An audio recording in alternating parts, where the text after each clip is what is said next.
da igreja adventista? Qual é a doutrina mais importante da igreja adventista? Quantas doutrinas nós temos? 27 doutrinas. 59% de nossas doutrinas nós concordamos com a maioria das igrejas. Quando você fala de criação, inspiração, então 59% de nossas doutrinas nós concordamos com a maioria das igrejas. 29% de nossas doutrinas nós concordamos com uma ou outra igreja. Por exemplo, a imortalidade da alma. Os testemunhos de Jeová creem como nós também. A questão do sábado, tem mais algumas igrejas, né, que creem como nós. Agora, 9% de nossas doutrinas são exclusivas a nós. 9% de 27 dá quanto? 3. Ou seja, nós temos 3 doutrinas que é exclusiva à igreja adventista. Quais são essas 3 doutrinas? Sábado não. Já falei para vocês que sábado faz parte dos 29%. O santuário celestial é uma doutrina exclusiva nossa. Tivemos uma lição belíssima estudando sobre esse assunto dias atrás. Qual é o outro? O espírito de profecia através da inspiração de Ellen White. É uma doutrina exclusiva a nós. E qual é a outra doutrina, irmãos? Santuário. O espírito de profecia através de Ellen White. E o que mais? Segundo a vinda de Cristo, tem outros que creem também. Da mesma forma. É a questão da divindade de Jesus, irmãos. Há algo em nós que os outros não acreditam. Deixa eu explicar uma coisinha para vocês. A principal doutrina da igreja adventista é a divindade de Jesus. Na última conferência geral foi declarado isto. Porque nós sempre falamos que foi o santuário, certo? Jesus é a base da doutrina do santuário. E a doutrina do santuário é a base de todas as demais doutrinas da igreja adventista do sétimo dia. O sábado, então, não é a doutrina principal da igreja, mas é pedra de toque.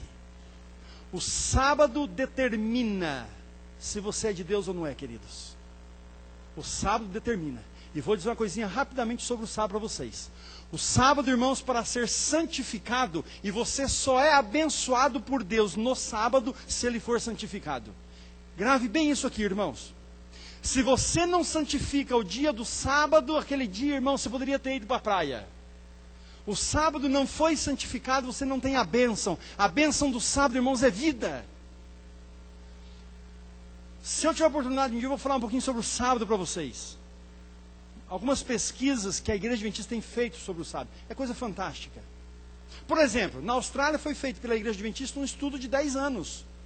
Isso é documento nosso. As aves no sábado não comem e não se alimentam como nos demais dias da semana. Há no sábado alguma coisa especial, irmãos. Entende? Recentemente foi feito por uma equipe americana da parte da genética, um estudo em ratos. Ficou provado, é conhecido no mundo científico como o teste U da cortisona. É um estudo belíssimo.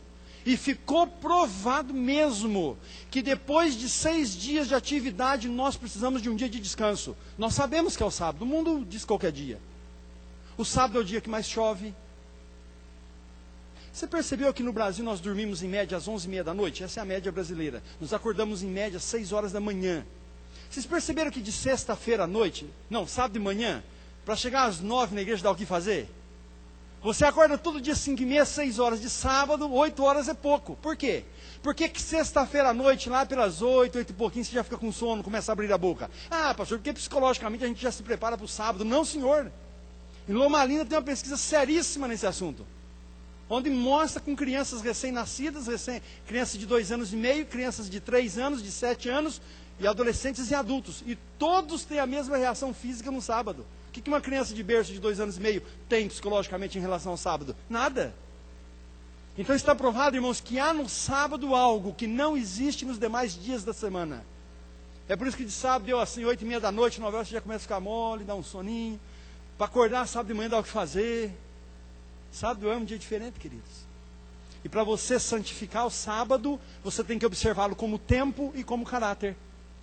Tá? Como é que se observa o sábado como caráter, como tempo?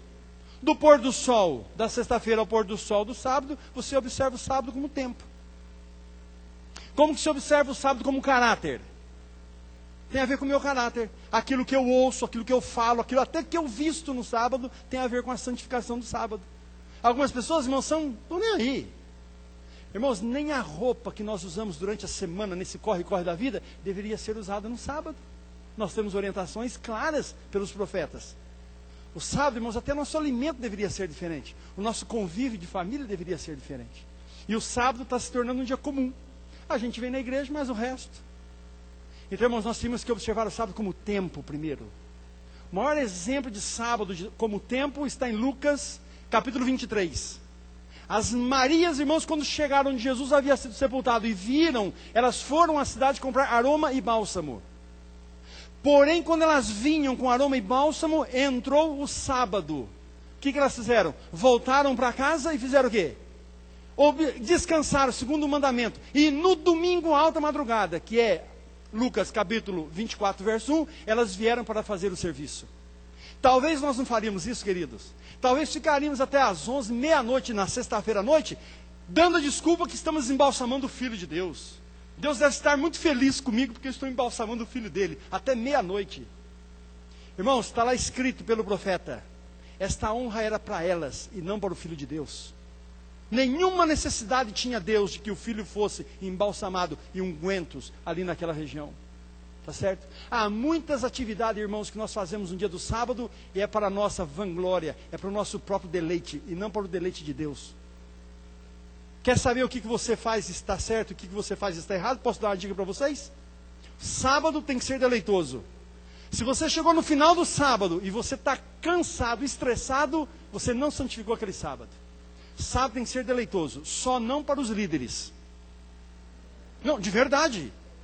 Os meus sacerdotes, os sacerdotes no templo realizavam o maior trabalho no sábado que em qualquer outro dia. O mesmo trabalho feito em negócios seculares seria pecado. Mas a obra dos sacerdotes era realizada no serviço de quem? Quem é o sacerdote nesse contexto? Quem é o sacerdote nesse contexto? Os líderes, não o pastor. É o pastor, mais a liderança da igreja. Irmãos, nós líderes, sábado à tarde é para ficar de língua de fora mesmo. Porque a nossa responsabilidade é promover o culto de adoração a Deus. Então nós líderes é para trabalhar mesmo. Agora, se nós provocarmos alguma atividade no sábado, que provoca estresse e canseira física nos membros, não santificamos o dia do sábado. O que está de ensaios e reuniões por aí, irmãos, que poderia ser feito durante a semana, observem. Não vai sair falando por aí, pastor Wanda pregando que não pode mais fazer comissão de sábado, nem ensaio, nem isso. Eu não estou falando isso. Toda atividade praticada pelos líderes é para cansar mesmo, essa é a nossa função. Porém, se as nossas atividades estimuladas à igreja provocam nos membros canseira física e mental, tem coisa errada. Precisamos rever a questão do sábado. Irmãos, o sábado, fidelidade pessoal, fidelidade para com a família e fidelidade para com o sábado. E termino dizendo fidelidade nas finanças. É uma característica, irmãos, da quarta fase. Ah, eu sabia, pastor, que o senhor ia falar de dinheiro. Não vim aqui para falar de dinheiro, irmãos. Isso aqui é a mensagem da igreja mundial. Quando uma pessoa começa a olhar para a liderança da igreja e falar assim, eu não concordo. Sabe o que eu vou fazer? Eu vou pegar meu dízimo, vou transformar em cesta básica, vou dar para os pobres. Tem coisa errada na tua vida. É um indício de que você está entrando pessoalmente numa quarta fase. Ah, não, eu vou pegar meu dízimo, vou mandar lá para a Bahia. Não tenho nada contra a Bahia. Mas segundo a palavra de Deus, o nosso dízimo deve ser entregue onde nós adoramos. Importa que os seus adoradores o adorem em espírito e verdade. Se você é membro de Moema e o teu dízimo não está caindo aqui, tem coisa errada na tua vida. Queridos, não ouça o que eu estou falando como uma repreensão ou como um chute na canela, não. Eu estou aqui para te ajudar. Em nome de Jesus. Que Deus te ajude a ser leal naquilo que Deus deseja que você seja leal. Ah, pastor, mas eu não uso dízimo para mim. Eu compro terrenos, eu ajudo igrejas, eu compro cesta básica. Você está levando maldição sobre algumas coisas que poderia ser uma bênção na obra. De verdade, irmãos, não é brincadeira. Quando uma pessoa, irmãos, entra num processo de apostasia, observa, a primeira coisa, ela deixa de ter fidelidade pessoal. Observem. Ela começa a ter problemas dentro de casa, começa a transgredir o sábado, não dou mais dízimo, não devolvo mais nada. Observe, o processo de apostasia, ele começa exatamente nessas 4 bases. Irmãos, a igreja adventista está onde? Na terceira fase. Mas há sintomas da quarta fase entre nós. Nós precisamos, irmãos, trabalhar muito nessa questão. Nós temos membros hoje, irmãos, revoltados entre nós. Irmãos, eu vou falar uma coisinha para vocês. Se algum pastor, algum líder pisar na bola